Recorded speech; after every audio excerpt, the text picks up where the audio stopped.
Hello, everybody. My name is Rick Balkin. I'm a professor at the University of Mississippi School of Education for Educational Research and Design. I'm going to go over with you today confirmatory factor analysis and reliability estimates for scores on a scale. In doing so, we would be doing these exercises for an instrument validation, and as part of this demonstration, I'm going to be using the Forgiveness Reconciliation Inventory. This is an instrument I created.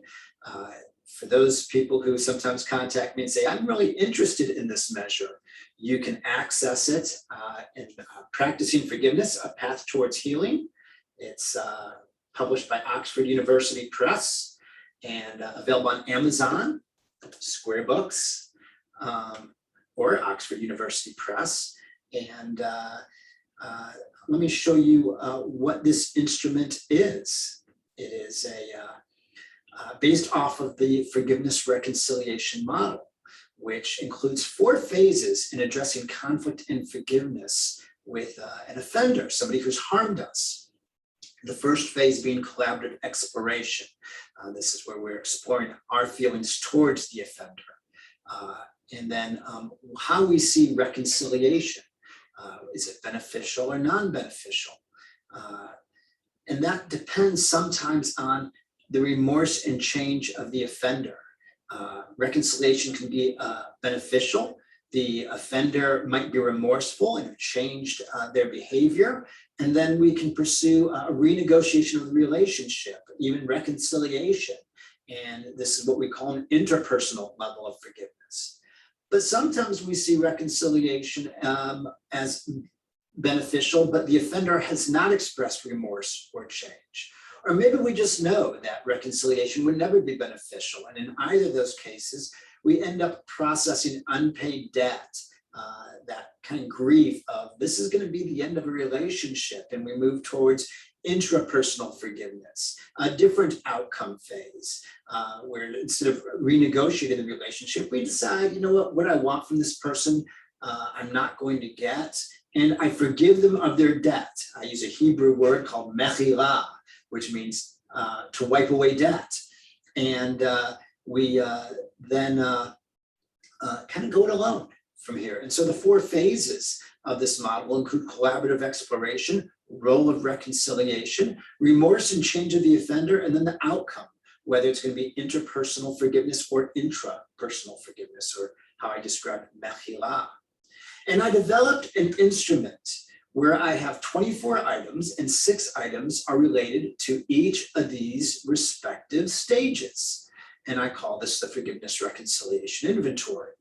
And in this inventory, you think about a time when you were harmed or wronged by someone, and how you feel toward the person and how your relationship was affected. And then you're given an anchor and 6 items using semantic differentials, opposing adjectives that describe where you're at with this anchor regarding the person who harmed me. I feel peaceful or hostile, content or dissatisfied, and so forth. The second anchor. So this first anchor is related to collaborative exploration. The second anchor is related to the role of reconciliation.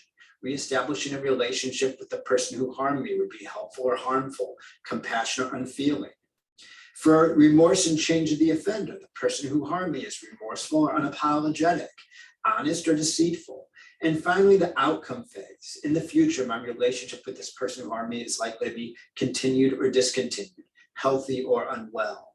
And so we see this system of aligning these items with the outcome phase. And so each of these stages is reflected in the Forgiveness Reconciliation Inventory. And for this reason, we're going to run a confirmatory factor analysis. Why CFA?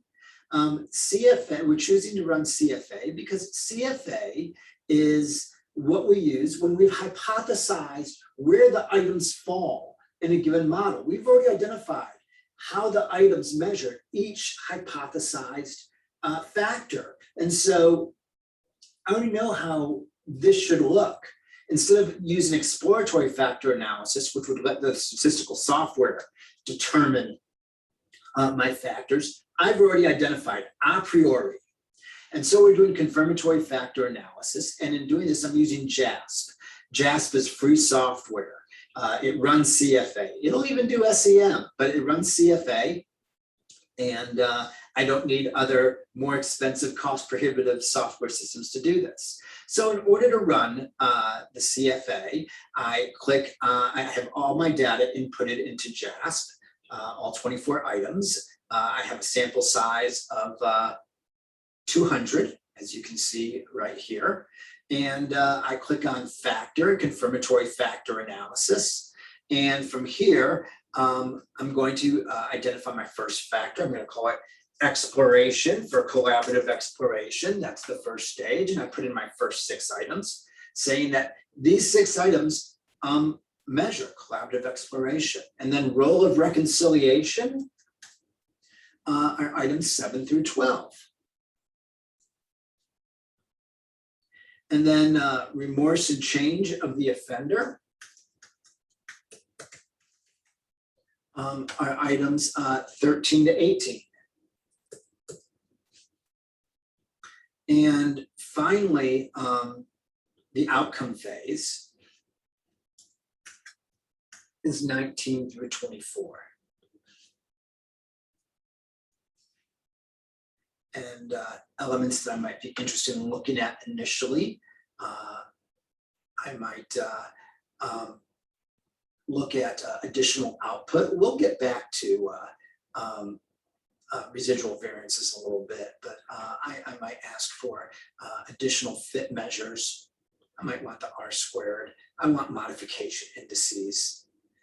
And I like to have my, my model plot and show parameter estimates. And so in running this, I don't have a really good fit right here. I'm usually wanting, well, I would like to have a non-significant chi-square, but as we can see, this chi-square is significant. That means that my observed model is significantly different from my hypothesized model. And my my fit measures are below 0.95. I like them to be adequate fit is 0.90. To 0.95, and 0.95 and above is usually demonstrative of an excellent fit. And so none of these really hit. I'd like my standardized root mean square residual to be around 0.05. It's not. So, and when I look at where I could possibly make some modifications, I can begin to look right here in my modification indices, and notice right here I have some elevations, usually values greater than 10. I begin to pay attention to, and particularly I'm interested in looking at how my error variances are correlated, particularly error variances that are within the same scale. So remember, items 1 through 6 are on the same scale, items 7 through 12 are on the same scale, 13 to 18 and 19 to 24. So notice variables 2 and 3 is elevated and they're on the same scale.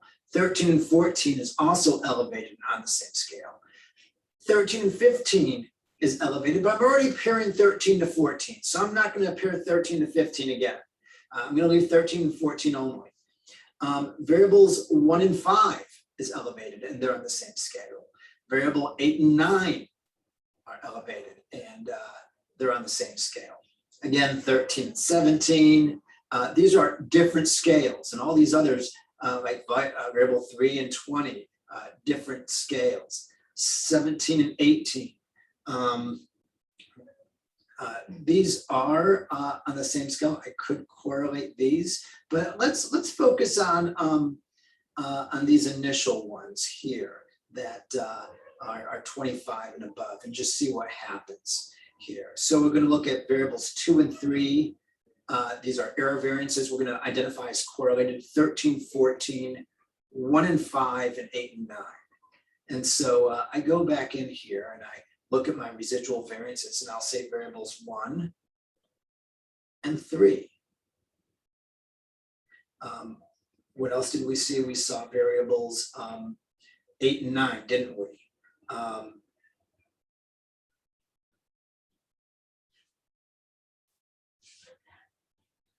And we had 13 and 14.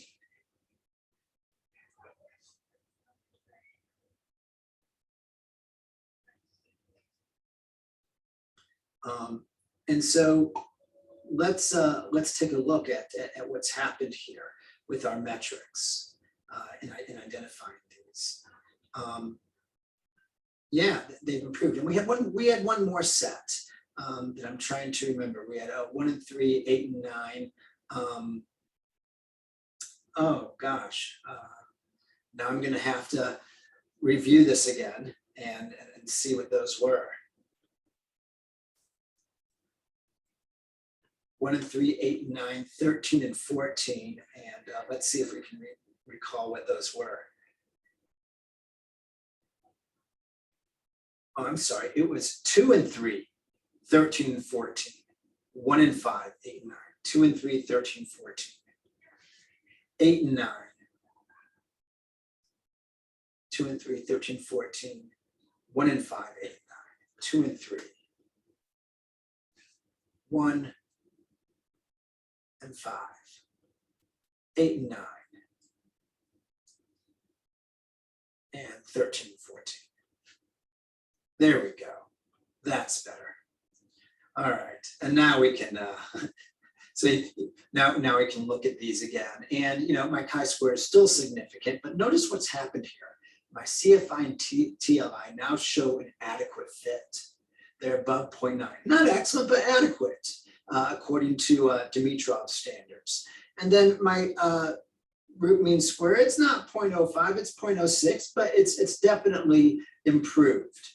And so now we can look at my parameter estimates, and we can see strong standardized estimates for each item on the scale.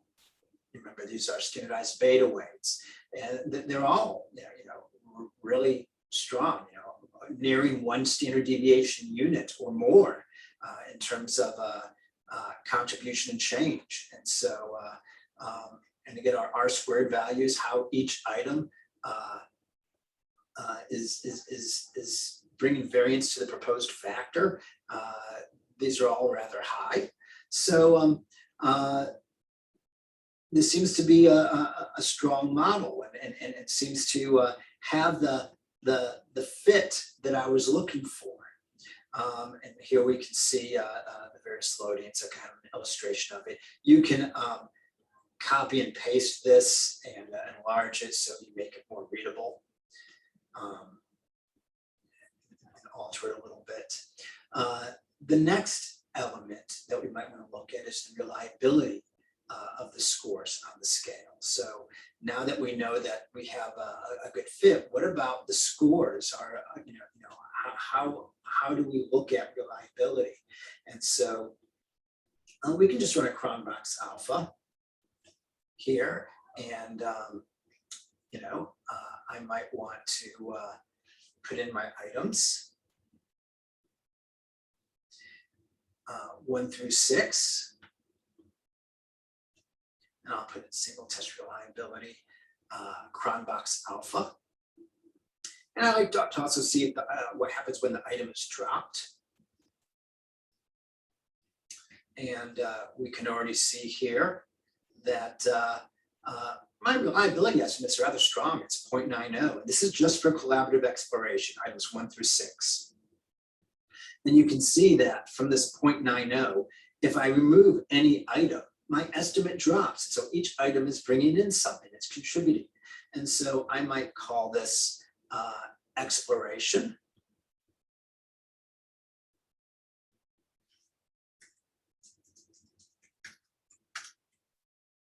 All right, and then I would do this for each of my scales. So I would just say duplicate this analysis, but instead of using items 1 through 6, I'm going to use items 7 through 12.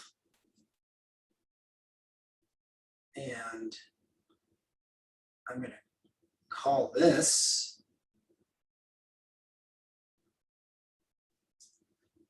row of reconciliation. And we can see, again, my Cronbach's alpha estimate for the scores is about 0.88. And every time I look at dropping an item, I see that reliability estimate decrease. And so I'm again, I would just repeat this process for the next two scales.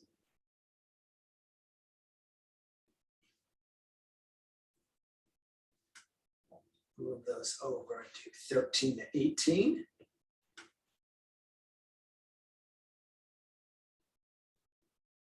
Edit my title and call this remorse change. Again, a nice strong estimate and stable. Looking at my confidence interval, and everything seems to drop. So I'm not going to drop any items. I'm going to keep all these items. And one more time to do this. 19 through 24.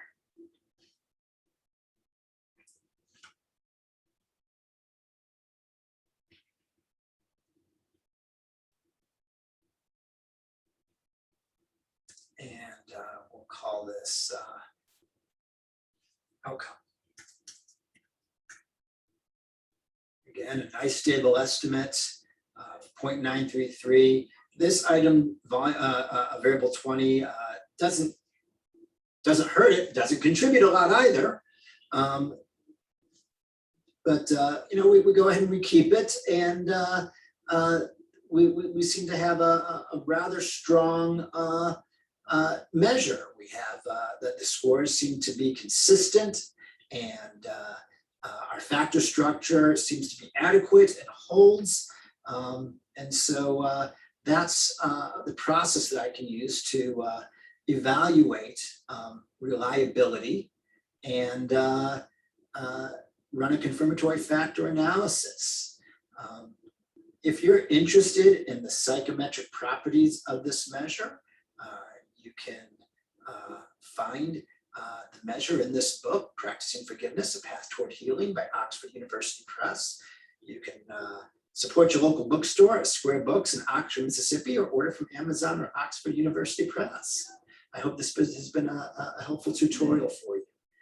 And you can check out my other tutorials on the Educational Research website with the University of Mississippi School of Education.